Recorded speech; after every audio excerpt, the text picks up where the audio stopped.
Today, we'll be looking at how humans have evolved beyond nature. And do we even need it? If you're new to this channel, welcome. This is Mr. Singularity, where we explore the scientific and technological breakthroughs shaping the future as we know it. Such is the extent of our dominion on Earth, that the reaction to questions about whether we are still part of existence and whether we even need any of it is based on an interpretation of what we desire as Homo sapiens. And in order to decide what we want, we need to consider what we are. Perhaps the first way to start from is to understand what makes us human in the first place, which is not as straightforward as it might sound. Many years ago, a novel written by Vercours called Denatured Animals told the tale of a tribe of wild hominids, the Travis, discovered in an unexplored jungle in New Guinea, which seems to be a missing connection. However, the possibility that this fictitious entity could be used as slave labor by an inventor named Van Cruyssen causes society to decide whether the Tropus are merely intelligent animals or whether civil rights can be accorded them. Herein is the challenge. So human status was so clear that the book explains how quickly it was found that there was no description of what a human really was. Certainly the community of specialists consulted, anthropologists, primatologists, psychiatrists, attorneys, and clergymen could not consent. Perhaps, prophetically, it's the layperson who proposed a potential way forward. She questioned if any of the habits of the hominoids could be identified as early indicators of a moral or religious mind. In short, there were signs that, like humans, the Tropus were no longer at one with nature, but isolated from it, and now they were looking at it from the outside with some apprehension. It's a telling viewpoint. Our status as transformed or denatured animals, creatures that were presumably removed from the natural world, is perhaps both the root of our civilization and the origin of much of our troubles. In the words of the author of the novel, all the problems of man arise from the fact that we do not know what we are, and we do not agree with what we want to be.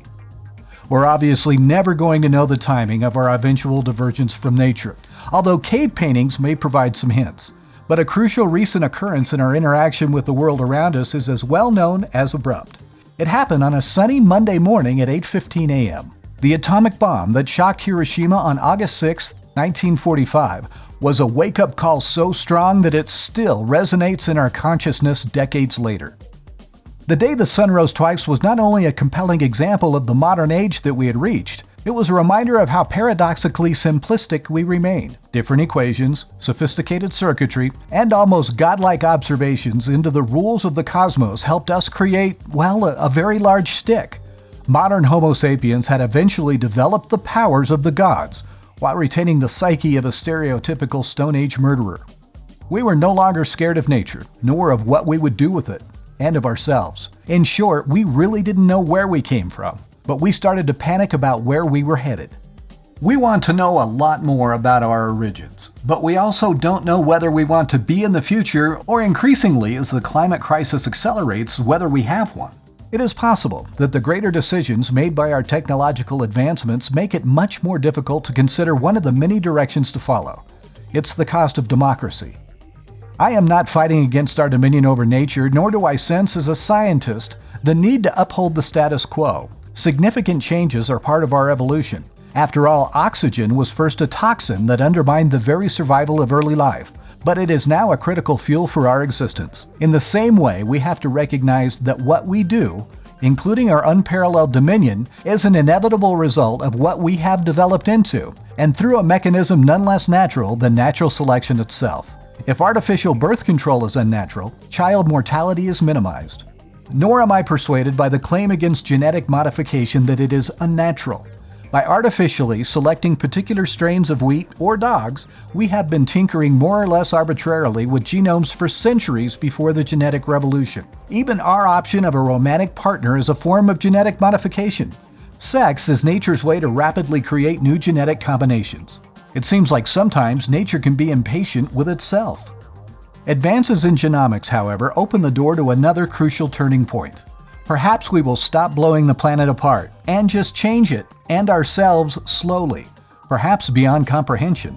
The production of genetically engineered crops in the 1980s soon changed from early hopes of enhancing the flavor of food to a more effective means of killing unwanted pests or weeds. In what others have seen as the genetic counterpart of the atomic bomb, Our early forays into modern technologies have again been primarily about killing, along with fears about radiation. Not that it was all rosy before that. Artificial selection, industry production, and our exploding population growth have long killed biodiversity faster than we could count. The growing silent springs of the 1950s and 60s, caused by the destruction of farmland birds and hence their song, was just the tip of a larger and more ominous iceberg. There is, in principle, nothing unnatural about extinction that has been a recurring phenomenon of often vast proportions in the history of our world even before we came on the scene. But is that really what we want? The reasons for protecting biodiversity are typically based on survival, economics, or ethics, in addition to protecting clear core habitats vital to our biodiversity and global sustainability. The economic case emphasizes the likelihood that a previously irrelevant lichen, bacteria, or reptile may hold the key to the cure of a potential disease. We simply cannot afford to kill something we don't know about. Yet the attachment of economic worth to life makes it vulnerable to price volatility. It is fair to assume the most biological alternatives will be able to be synthesized in time, and that when the consumer value of such life forms declines, we need to analyze the importance of the ethical argument. Can we need nature for its intrinsic value? Perhaps the solution can come from gazing over the horizon. It's quite ironic because since the 3rd century coincided with the sequencing of the human genome, maybe the beginning of the 4th may be on if it had become obsolete. Much as genetic alteration will one day lead to the end of Homo sapiens naturalis, that is, humans unaffected by genetic engineering, one day we will say goodbye to the last species of Homo sapiens genetica. This is the final, entirely genetic engineered human life in a world increasingly less burdened by our biological form, minds in a machine.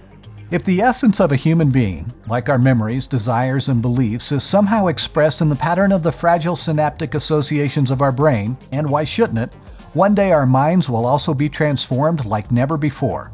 And this takes us to the important question that we must certainly ask ourselves now. If we have the ability to change something, what will we not change? Overall, we can be able to turn ourselves into more logical, more effective, and more influential individuals. We may venture farther, have greater dominion over wider areas of space, and have enough perspective to cross the gap between the issues brought on by our cultural evolution and the brain's ability to cope with far simpler problems. We might also try to transition into a bodiless intelligence. At the end of the day, even the pleasures of the body are in the brain. And then, when the mysteries of the world are no longer concealed, what makes it worth to be a part of it? Where's the fun of it?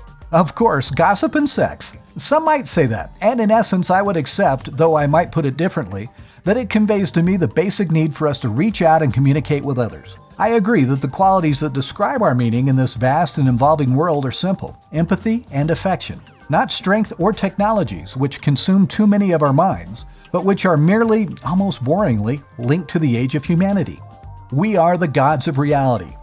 As all travelers, Homo sapiens may need a target. But from the strengths that come with doing it, one understands that one's importance, whether as an entity or as a species, essentially resides elsewhere. So I agree that the magnitude of our potential for empathy and love will be the yardstick against which our civilization is measured. It may well be a significant benchmark for us to judge other cultures that we may meet or perhaps be judged by them.